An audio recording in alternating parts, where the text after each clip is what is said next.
Hello friends, कैसे हो आप सब लोग। तो फ्रेंड्स, आज का सेशन जो होने वाला है सीटेट के लिए वेरी वेरी इम्पोर्टेंट है। ईवीएस के पोर्शन और इसमें कुछ हम महत्वपूर्ण महिलाओं को देखेंगे जो बार बार सीटेट में क्वेश्चन पूछे जाते हैं, जैसे बछेंद्री पाल, सुनीता विलियम्स और ऐसे भी कई सारी महिलाएं हैं। और इससे पहले हम लोग देखते हैं मधुमक्खी पालन और धीरे धीरे पॉइंट को देखते हुए आगे बढ़ेंगे। और ये सीटेट के लिए जितने लाइन लिखे गए हैं इसी लाइन से ही क्वेश्चन बनते हैं। तो देखते हैं, मधुमक्खी पालन बिहार के मुजफ्फरपुर के बोचाहा गांव के इस इलाके में लीची के पेड़ बहुत अधिक पाए जाते हैं। लीची के फूल मधुमक्खियों को बहुत लुभाते हैं, इसलिए इस क्षेत्र के लोग मधुमक्खी पालकर शहद बनाने का काम करते हैं। तो मधुमक्खी से जो ग्राम पूछा जाता है, मुजफ्फरपुर का बोचाहा ग्राम पूछा जाता है, जो कहाँ है, बिहार में स्थित है। यहाँ पर अक्टूबर से दिसंबर मधुमक्खी के अंडे देने का समय होता है और यही मधुमक्खी पालन शुरू करने का भी सही समय होता है।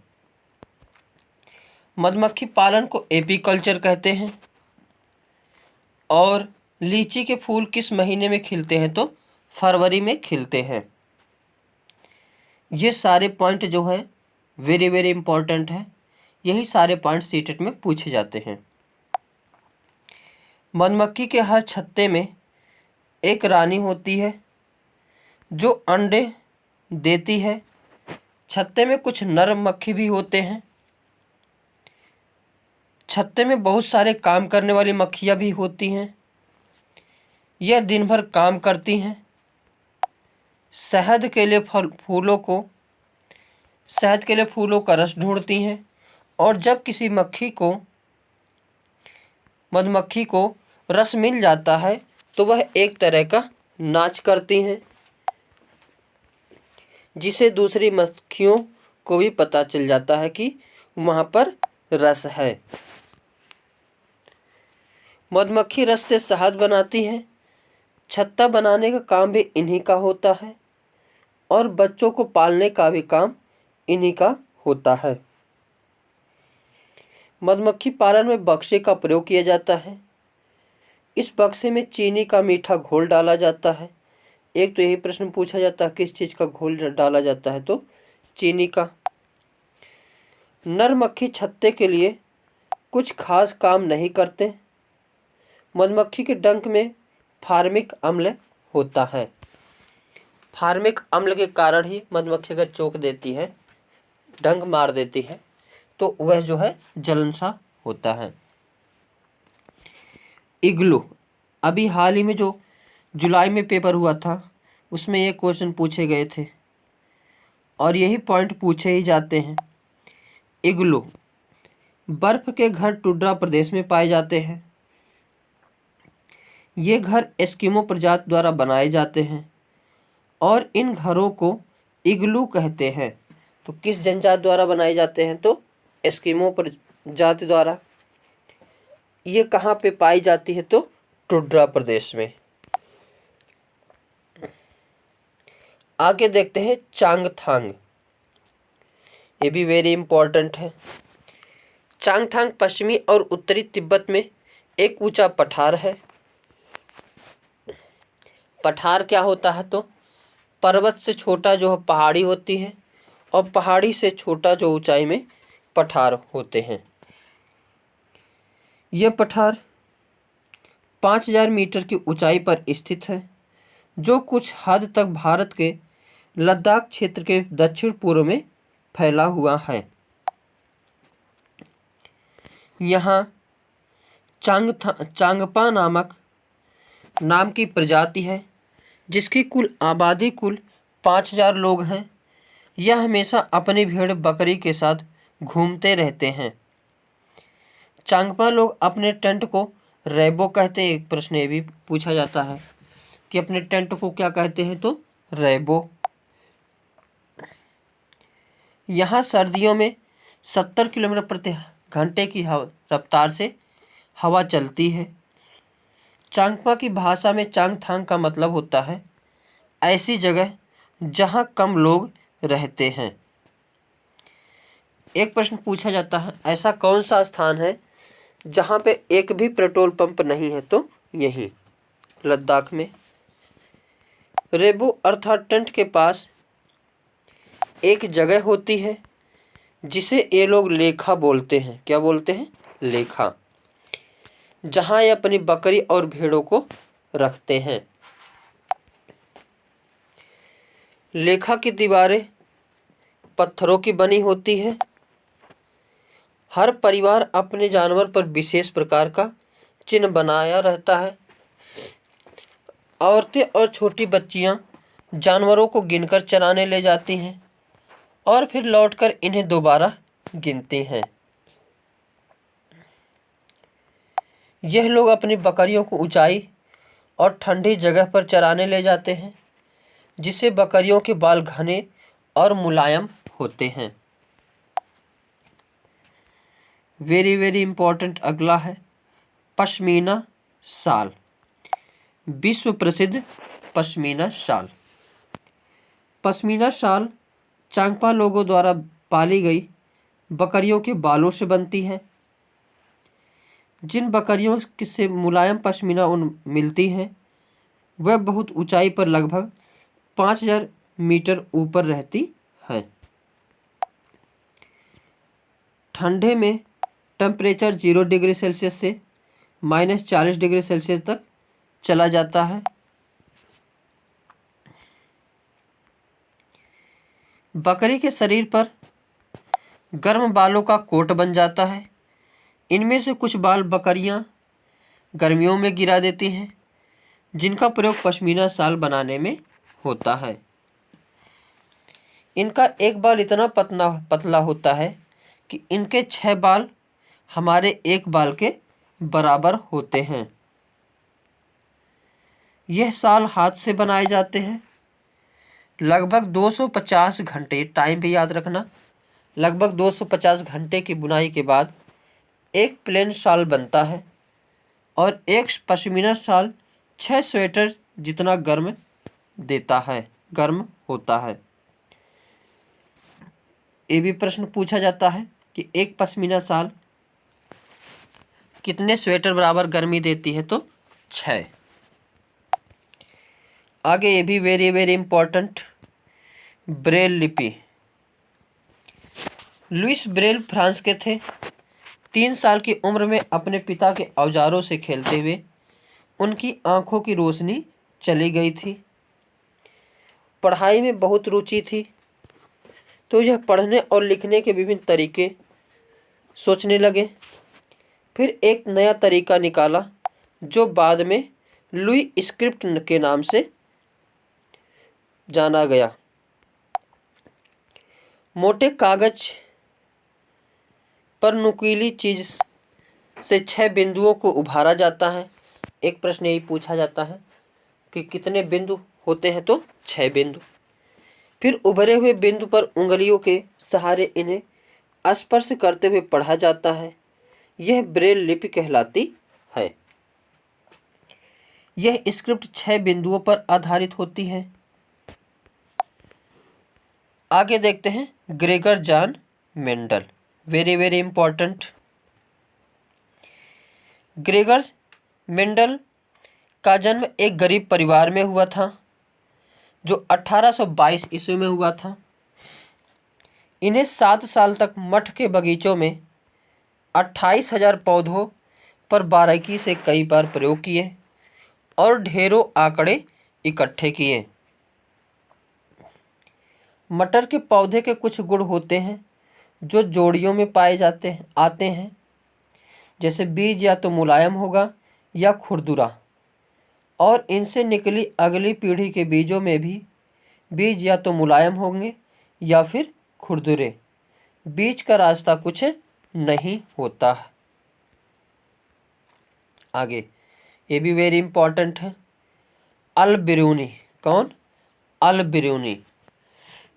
जितने भी पॉइंट लिखे गए हैं यही पॉइंट से ही एग्जाम में पूछे जाते हैं।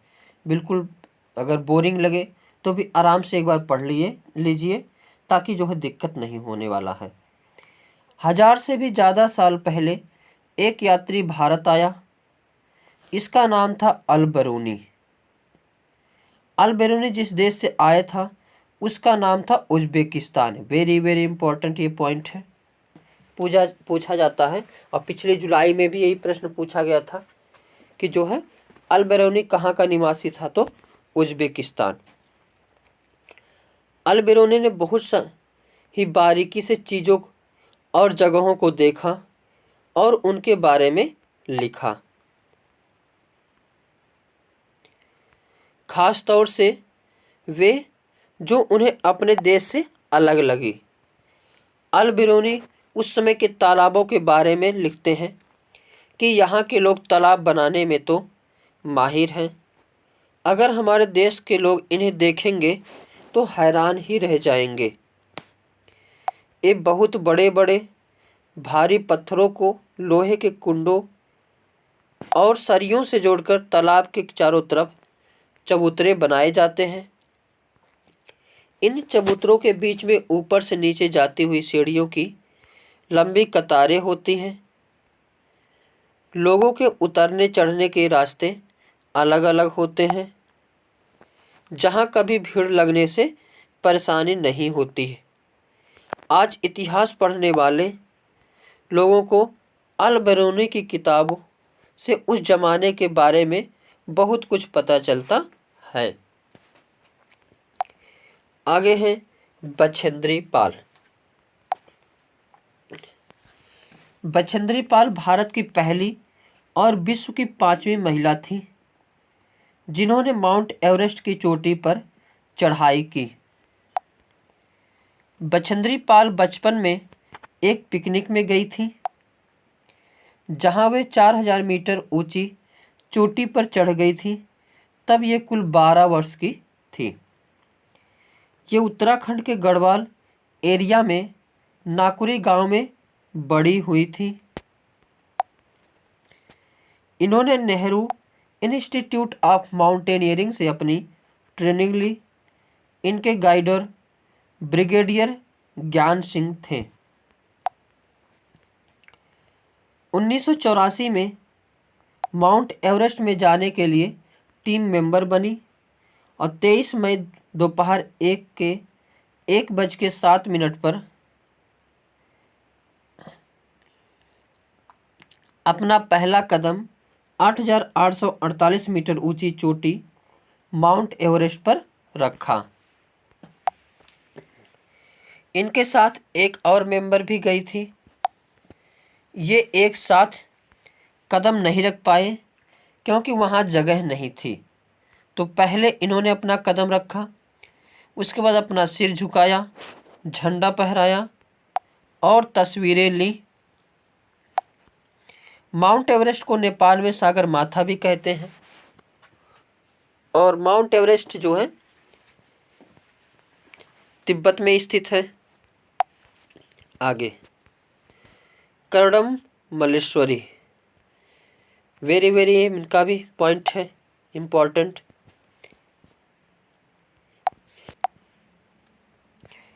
ये एक वेट लिफ्टर है, आंध्र प्रदेश की रहने वाली हैं।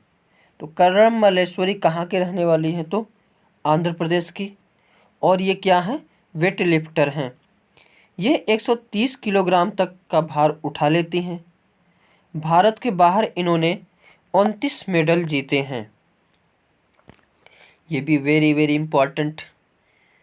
चमकता सितारा। सूर्यमणि एक चमकता सितारा यानी गर्ल स्टार है।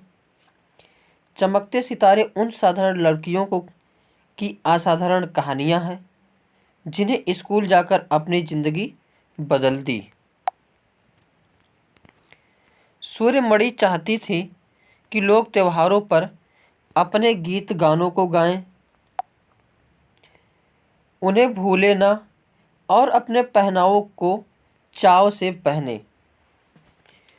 जड़ी बूटियों की समझ और बांस की चीज़ों बनाने की कला बच्चे भी सीखें। अपनी स्कूल की भाषा तो सीखे ही, अपनी कुड़क भाषा का रिश्ता भी उससे जोड़े। यह सब तोरांग केंद्र में होता है। तोरांग में कुड़ुक भाषा समाज, ये भी प्रश्न पूछा जाता है। तोरांग में कुड़ुक समाज और अन्य आदिवासियों की खास किताबों को संभाल कर रखा गया है। गाने बजाने की कई चीज़ों जैसे बांसुरी, तरह तरह के ढोल भी हैं। सूर्यमणि 21 साल की थी जब उसने वासवी दीदी और कई लोगों की मदद से एक केंद्र खोला। उसने इस जगह का नाम तोरांग रखा और कुड़ुक भाषा में तोरांग का मतलब है जंगल।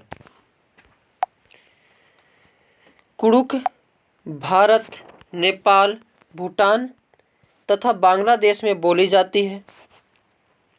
भारत में यह बिहार, मध्य प्रदेश, छत्तीसगढ़, झारखंड एवं पश्चिम बंगाल के उराव जनजातियों द्वारा बोली जाती है। इसको उराव भाषा भी कहते हैं। आगे सुनीता विलियम्स, इनकी तो बहुत इंटरेस्टिंग कहानी है। सुनीता विलियम्स 360 किलोमीटर दूर स्पेस में गई थी। सुनीता विलियम्स ने 6 महीने से ज़्यादा अंतरिक्ष में समय बिताया है। वे सबसे लंबे समय तक स्पेस में रहने वाली महिला बन गई हैं।